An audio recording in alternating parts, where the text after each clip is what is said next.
Good morning, everyone. Thank you for being patient with me earlier this week. My eye is easier to look at. Most of what's going on is kind of behind the lid, so you can't see it now. And thank you for your thoughts. Wanted to come on today. I've got a little bit of an interesting topic to discuss and a little bit of housekeeping that I want to take care of at the end. So, if you are joining me live, I would love for you to comment or like the post so that everybody else in the agent community can get a notification that I'm actually on and sharing information. The more you like and comment, the more Facebook puts that information out to everyone on the team and gives them an opportunity to join in. So thank you for joining me. Thank you for commenting. Good morning. Good. You have had a great week. Again, I appreciate you being patient with me, postponing the live to Wednesday of this week. I am feeling much better. And I think I've got some really good tips for you guys today. I know that a lot of you, like me, kind of run into a challenge whenever it comes down to smiling and dialing, right? Sometimes it feels a little salesy, a little slimy, and it's a little more than emotionally you can bear. And it makes it hard to reach out to your sphere at times. It makes it challenging to do cold calling if you are not prepared to do what we tell our sync agents to do. And that's one of our lead referral programs. And then that is smile. It gets a little daunting at times. And unfortunately, prospecting, which is basically what I'm talking about, is one of the most crucial things that you can do to not only build your business, but also build your referral business. I'll give a shout out to the Maria Sims team. They do an excellent job of keeping in touch with their clients. They have a fantastic thing that they do. It's called Touch Me Tuesday. And after hours on Tuesdays, they get together as a team.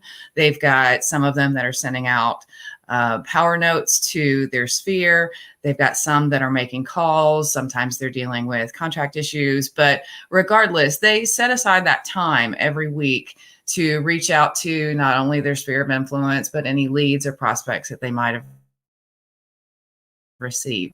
Scheduling that time in your calendar is partly the biggest part of having a communication plan in place. And that's what I want to talk with you guys about today. A lot of cold calling and prospecting can feel a little scary because we don't have a plan to communicate intentionally with our customers. We feel like on some level it needs to be spontaneous, that we don't need to have a plan in place. We don't need to know what we're talking about. But all of those things and those attitudes and those beliefs lead us to feeling uncertain whenever it comes down to actually making those calls. So, a couple of things that you can do to make communicating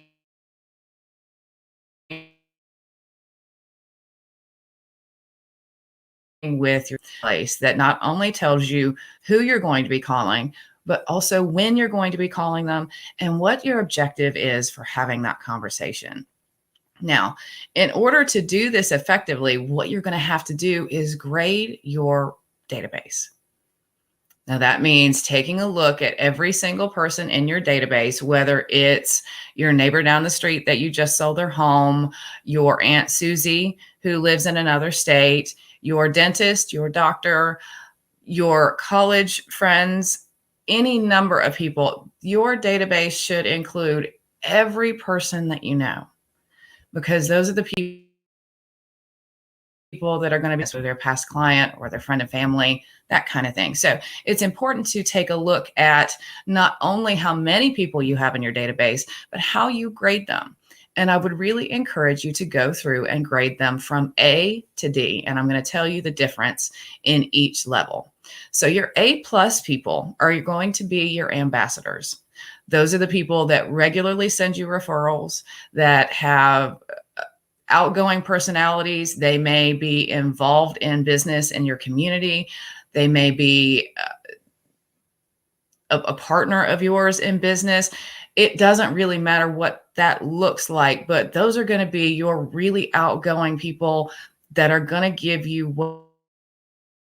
what you need going in your business. And those are the people that you want to focus on the most. Okay. Your A leads, your A prospects are going to be your champions.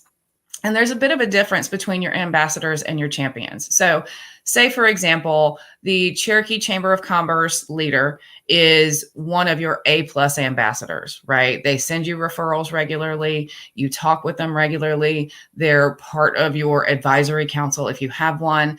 But there's somebody that is regularly feeding not only back into you, but into your business. Your champions, though, might be somebody that's kind of soft spoken, that doesn't have a huge sphere of influence themselves, but does still try to refer people to you. So champions are really the people that you want to focus on whenever you're doing your prospecting. Now, you're going to find that there are some B people in your list that are your potential champions. They may not have referred anybody to you yet, but they're in a position to connect you with people or with businesses that might help you increase your business. And what you need to do is take the time to evaluate through giving them a call where they are in the process. So the goal is to take all of your Bs and make them either A's, A pluses, or C's.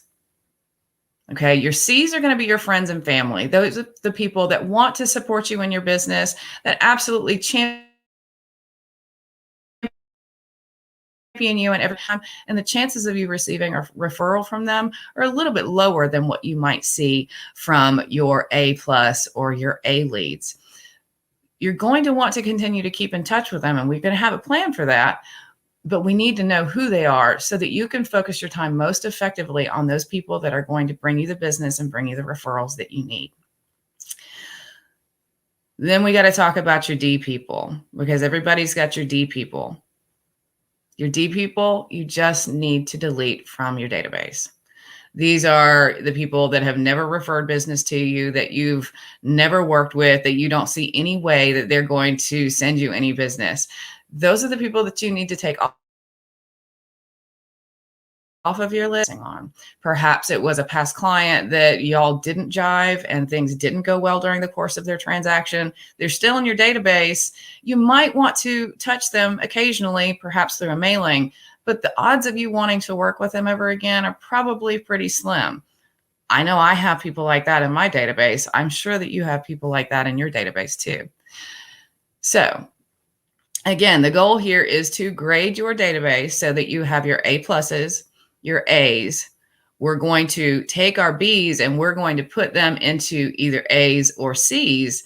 And then we're going to take those D's and we're going to delete them.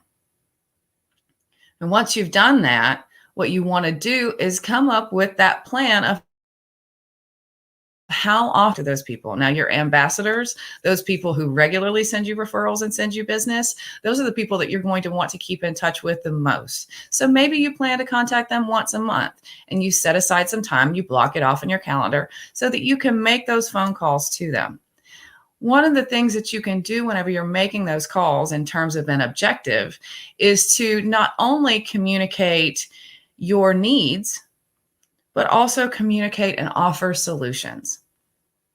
So it's not necessarily about calling to say, hey, how you doing? If you know anybody that's looking to buy or sell a home, would you be kind enough to refer me? Or would you let me know what their name is? It gets a little, I don't necessarily want to do that. I feel, and Michael Marr, the guy who wrote the book that I'm bringing this information to you from, he said in a training that I was on with him, and I felt like it was a really profound statement: if you have to ask for a referral, you don't deserve one. So the point in making these calls, the objective of making these calls should be to offer solutions to your sphere. So it's having a conversation, it's asking them where they're at, it's asking them what their goals are, and asking them how you can help them. It may mean that they need a CPA. It may be that they're trying to get quotes because they're thinking about doing a kitchen renovation. It may be something as simple as, I need to find a new doctor. Do you have anybody that you recommend? Part part of as real estate agents is not only helping people buy and sell homes, it's about making them feel at home. It's about connecting them with the community that they're in so that it feels like home. And if you're calling to offer solutions in a selfless way, it doesn't feel as selfish whenever you come down to a point of being able to have a who like you conversation.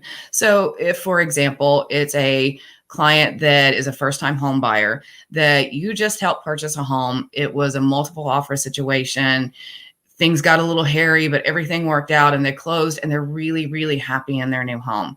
So in that situation, you would call, how are things going? What are your goals for the home? Help you either get more acclimated in your community or accomplish your goals at your home.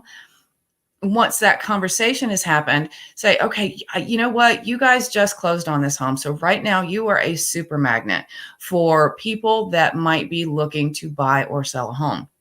Who like you might be interested in purchasing a home right now?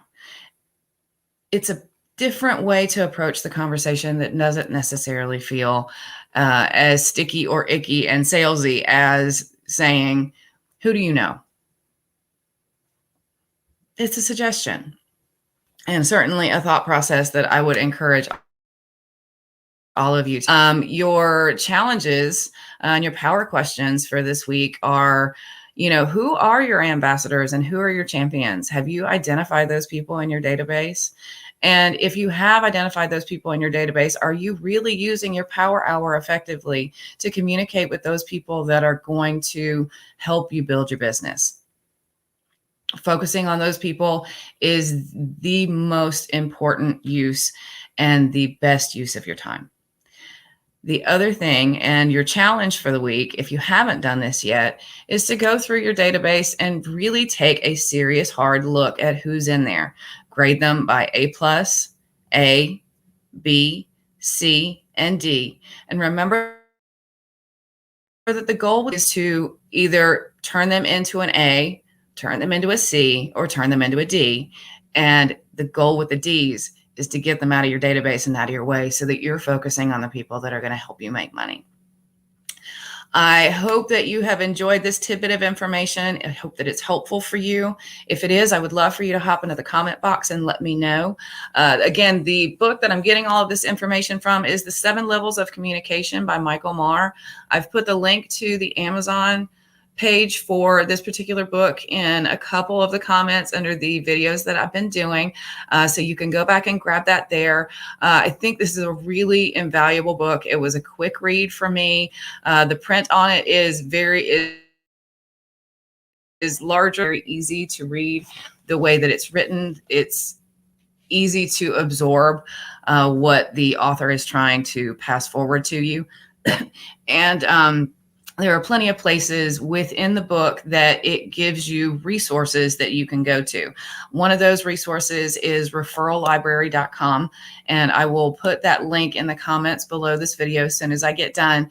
But there's a masterclass there that goes along with this particular book that can help you really prioritize your communication plan, prioritize your database, and build a community of influence that's going to serve you, serve your business, and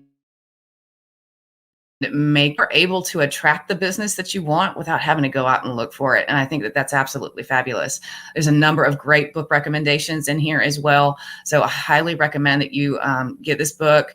Give it a read. If you want to borrow mine, you're welcome to it. Just shoot me an email and let me know, but you have to promise that you're going to give it back. So that said, happy Wednesday. I hope you guys have had a great week so far.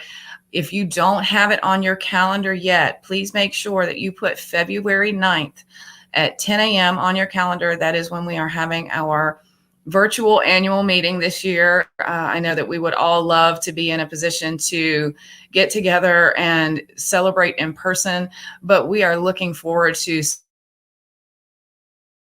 celebrating at our virtual annual meeting February 9th at 10 a.m. We are going till 11:30, I believe. We do have Valerie Garcia, who is going to be presenting her Yellow Brick Road, 21 ways to get more listings in 2021, which should be a great presentation. I'm really looking forward to that. Leanne Rotten with ERA is going to speak to us about some of the ERA products and services and the technology that's available to you. And then we will have all of our award winners that we celebrate based on y'all's production over the course of the past year. I know 2020 was a bit of a challenge, but y'all really rocked it out. We are really super proud of you. We are grateful to have you on our team, and we are with you next week. If y'all have any questions for me, or if you need anything from me, or if you have any suggestions for topics that we could cover on one of these lives, I would be happy to hear it. I've actually got some plans in place, and I'm making some phone calls this afternoon. Going to try to bring you a little bit of different content, hopefully at least a few interviews with several of our agents that work on our lead teams, just to give you a snapshot of what their experience is and to explain how some of those things work. So hopefully that will be interesting for you. I'm looking forward to seeing you again on Monday of next week. We're still going to do Monday and do the live, and then I will see you again on Tuesday at our annual meeting. I hope you all have a great week. And have fun clearing out your database, making sure that you're only focusing on the people that are really going to bring you the business. Y'all have a good one. I'll chat with you soon.